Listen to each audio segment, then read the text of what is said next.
Okay, இப்போ நான் போகிற இடம் வந்து கிட்டத்தட்ட யுத்தத்தில் ஹம்சா ரலியல்லாஹு அன்ஹு அவங்களோட சேர்த்து 70 சஹாபாக்கள் ஷஹீதாகினாங்க. நான் வந்து ஷுஹதாக்கள்னு சொல்லுவோம். ஸோ பத்ர் ஷுஹதாக்கள் மாதிரி இவங்க உஹது ஷுஹதாக்கள். ஸோ இந்த இடத்த தான் நான் இப்போ பார்க்க போகிறேன். இன்ஷா அல்லாஹ் நான் காட்டுறேன் வாங்க. ஓகே, நான் இப்போ அந்த இடத்துல தான் நிற்கிறேன்.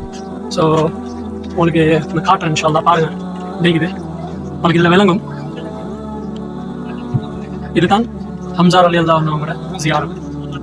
அவங்க அடங்கப்பட்டிக்கிற இடம் இதுதான். ஸோ அது இல்லாமல் இதை சுற்றி 70 சுகதாக்கள் இருக்கிறாங்க.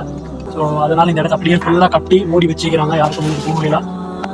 உஹது மலையை பற்றி நிறைய வரலாறு அளிக்குது. நான் ஒன்று சொல்கிறேன். ஒரு நாள் ஸல்லல்லாஹு அலைஹி வஸல்லம் அவங்களும் அபூபக்கர் ரலியல்லாஹு அன்ஹு, உமர் ரலியல்லாஹு அன்ஹு, உஸ்மான் ரலியல்லாஹு அன்ஹு 4 பேரும் இந்த உஹது மலைக்கு மேலே அப்படியே நடந்து போயிட்டு ஒரு இடத்துல உட்காடுறாங்க. அப்போ அந்த மலை வந்து இப்படி குலுங்குது, ஆடுது. ஸல்லல்லாஹு அலைஹி வஸல்லம் அவங்க எழும்பி அவங்களோட காலால் அப்படியே ஒரு ஊண்டி மலையை பார்த்து சொல்கிறாங்க, அப்படியே அமைதியாயிரி, உனக்கு மேலே ஒரு நபி, ஒரு சித்திக், 2 ஷஹீத் ஈக்கிறாங்க அப்படின்னு சொல்லி.